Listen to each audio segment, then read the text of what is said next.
Hey guys, Phil here at Woods Tree Farm. Happy New Year. I figured I would close the year out by doing an update video. This is actually something that Theodore Schrader off of Facebook mentioned that I need to do. I've done several other videos in the past where I've updated on our sales and our sales numbers and our profit and all that kind of stuff. So I hadn't done that yet for this season, so I'm going to do that in today's video. Before I get into that, I do have some fan mail here.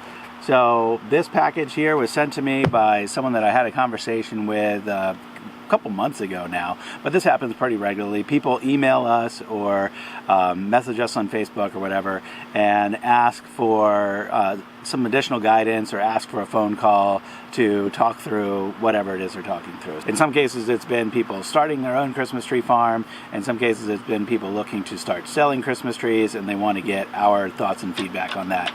And even though our experience is pretty limited, I'm happy to spend a little bit of time. Anyway, as a thank you, Kevin sent me this package. I'm going to go ahead and open it up real quick.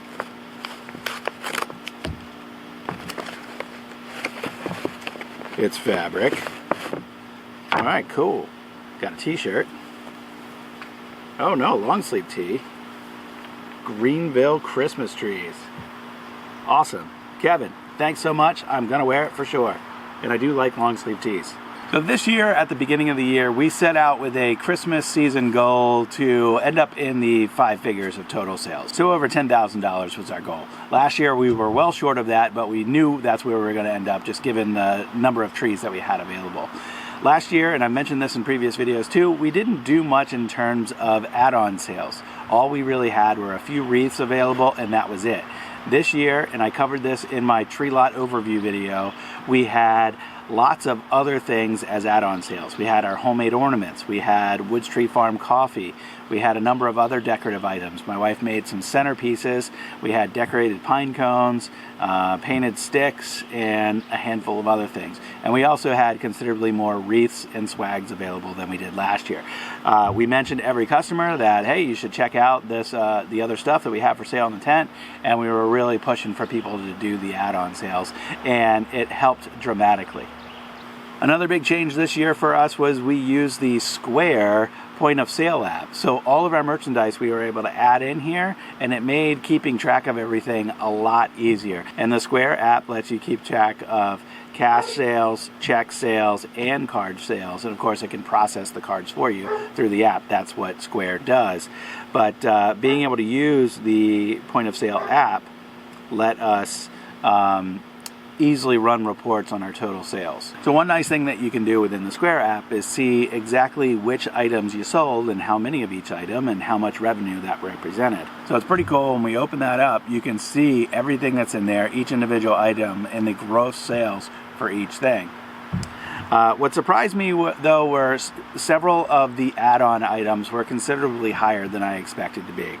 So for example, we sold over $200 worth of Smores Kits. Those were packaged s'mores and Oreos with marshmallows, 2 different types of kits that we put out there. And we did over $200 of those, which was fantastic. We actually had to, after our first day open or second day open, we had to go and package more because we were just going through it. So my wife and I were up at 9:30, 10 o'clock at night packaging Smores Kits. But anyway, that was awesome. A nice little add-on sale.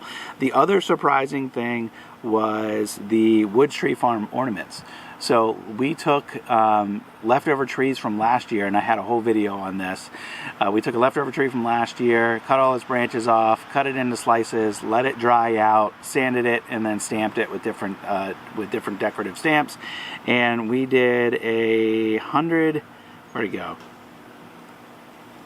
Yeah, $140 in Woods Tree Farm ornaments, which was really, really surprising. So anyway, we made more off of the ornaments than we would have off of those 2 unsold trees from last year. So that was totally worth it. We're definitely going to do that again. And people like the fact that we wrote on each ornament the year, 2020. So hopefully in future years, people are going to expect their updated annual ornament from the farm.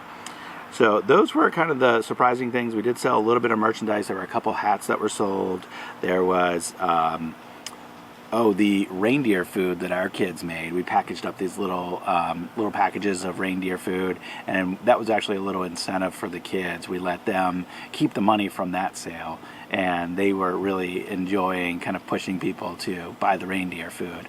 And at $1 a piece, we sold through, I think, was it 20 or 25? Let me look here. Yeah, 25. We sold through 25 of those packages of reindeer food, so pretty cool.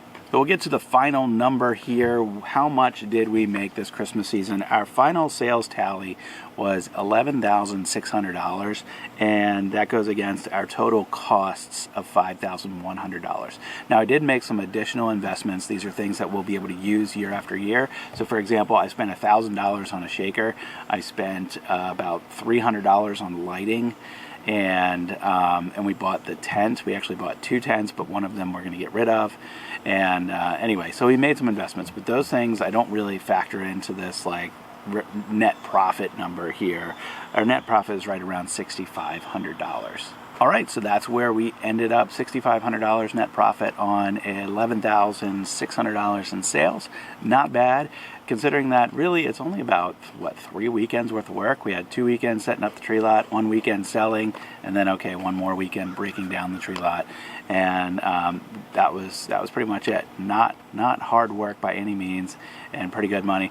Next year, we are going to scale it up considerably more. We're going to be much more aggressive with our goal setting, and we've got a lot of additional ideas in order to make some additional revenue on the property. So if you find that interesting and you don't already subscribe to our channel, hit subscribe, hit the bell icon next to the subscribe button, and you can get notified of our future videos and stay plugged in with all of our progress around the farm. That's going to be it for today, guys. Thanks for watching. I'll see you on the next one.